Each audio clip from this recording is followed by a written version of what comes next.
Hey guys, welcome back to the GR Travelers channel. So today I'm going to do kind of a fun video for you guys.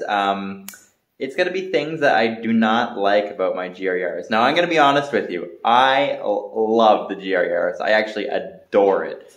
But today is going to be just little things that I kind of find annoying about the car. A few issues, not really issues, but just like things that are just kind of bug me of daily driver and ownership of the car, and I just figured I'd share it along with you guys. I thought it'd be an interesting video. Also, almost at 100 subscribers, so if you haven't subscribed already, please subscribe to the channel. If you're interested in vlogging or traveling or car content, that's kind of what the channel is going to be about, so please consider giving me a subscribe, and yeah, let's carry along with the video. So I'm going to meet you at the car. First things first though, we're going to wash it, because it's a little dirty, and this is going to be also my first experience using the hand washing places in Germany, because I think they're still open.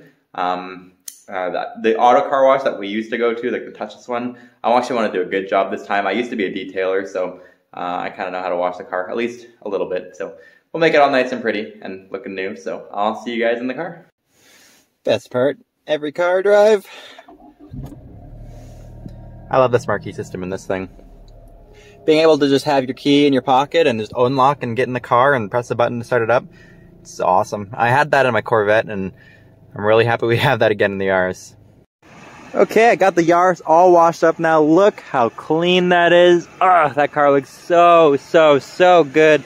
I love the way this thing looks. Just such a beautiful car. Love the white with the black accents. I don't know if you guys have seen Car Wow's video of it, but the host of Car Wow just got a GR Yaris. And yeah, he said the white looks best because it, accentuates the black accents. I didn't even think about that, but it does look phenomenal. Looks like a new car again. Again, I said I'm a detailer, and all my cars I just always had looking like new.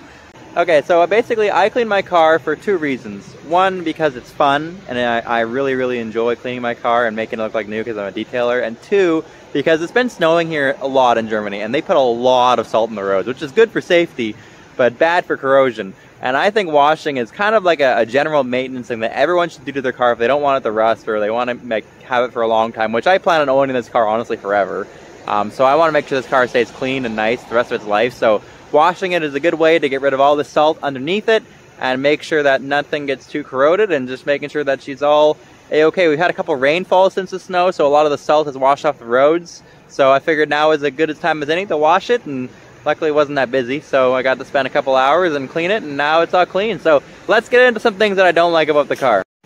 Okay, so what I do not like about the GR Yaris. So the first thing is nothing. Okay, make sure you guys like and subscribe to the video, and that's all for now. Okay, just kidding. Okay, just kidding. There's actually something that really kind of annoys me. It's kind of a good love-hate relationship we got going on. So the first thing I do not like about the Yaris is actually the auto start-stop feature. Now, in my previous video, we were stopping at McDonald's, and for long extended stops, it's good because it saves gas, and I actually really like it. Now, this is a little aggressive, and it's a bit random. So I've had this a couple times, being a manual car especially. So I'm pulling up to a stoplight, and I am the first to put my clutch in and put the car into neutral when I coast to a stop. Just to, obviously, I've just built a habit of doing that from owning a lot of manual cars. And as soon as I roll up to a stoplight, sometimes the car will literally just turn off, which is fine.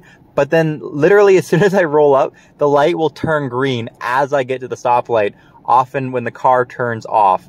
So a lot of times it's happened to me where I will be driving the car, come up to a stoplight, and then all of a sudden the car turns off, which is fine, but then the light goes green. Now, you'd think this is normally programmed, so when you push the clutch in, the engine will start right back up again, and there'll be, be no drama, really easy. And it's worked like 90% of the time.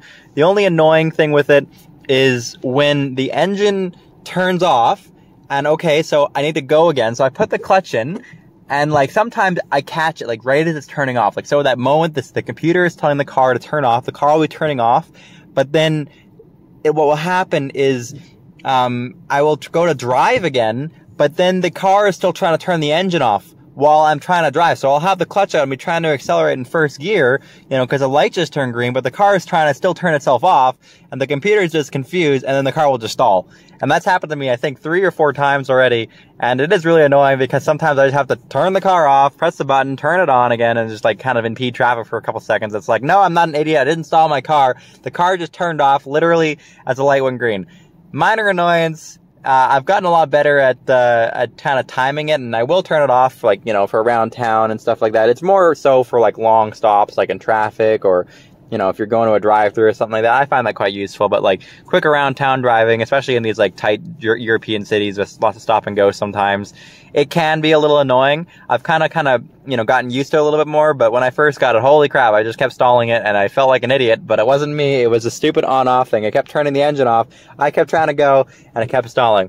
Okay, so now, I don't know if you've seen the Car Wow's video, but the second thing that annoys me, and he actually did make a good point, and I've had to experience this a lot, is you put your phone here, and great little spot. There's some nice kind of like rubbery padding, but it's not super sticky. So what happens a lot is you'll accelerate and your phone will go whee into the back. Like, it'll literally just go flying. Like, and that's happened plenty of times to my phone and my girlfriend's phone quite a bit, especially because I would put my phone here and then she would put her phone over there. And even this one, there's no material to even hold it, and a lot of times it's kind of angled up a little bit, so her phone will often just shoot off towards the door. It's like a little gun. It's pretty amusing.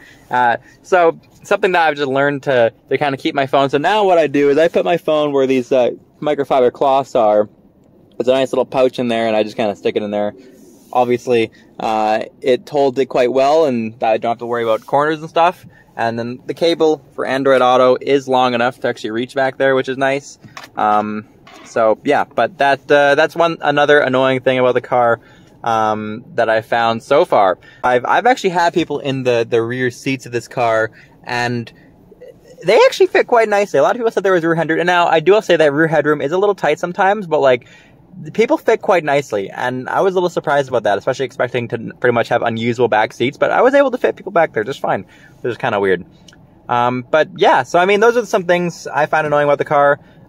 Personally, I love everything about it so far. This has been a fantastic ownership experience, and if anyone was ever considering buying this car, I 100% recommend it if you're looking for just a fun daily driver. Even, it's good on gas. So I gotta do some shopping now for home. One other thing that's kind of crappy is Germany's kind of increased COVID restrictions, so we can't really go anywhere anymore. So the videos have kind of like, I mean, I had a lot of ideas for videos to come for like traveling and going places and seeing cool things and just seeing what this car is again on the road, because people seem to like little road trips and stuff like that. So I was planning to do more of that, but now we can't leave within 15 kilometers of our house, so we're kind of just staying home the whole time, which has obviously been why our videos have been kind of I haven't been putting a lot more videos, so this one was just kind of a fun one because I figured I'd do something for this week. If you guys have anything you want to see about the Yaris or want me to do, that's obviously legal, and I can actually do with my own skill, please let me know in the comments below. But anyways, be sure to like the video and subscribe to the channel. Again, we're going to be doing lots of vlogging, traveling content. Hopefully when COVID opens up, we're going to be going all over Europe. Will be the goal with this car, Monaco, and maybe seeing some other cars. Actually, quick funny story, I had a couple of German people when I was washing the car literally come up to me and were like, oh man, we love the car. So hopefully I'll be doing a couple car meets in the future too, and meeting some cool people eventually. So anyways, I'll catch you later, and have a great rest of your day.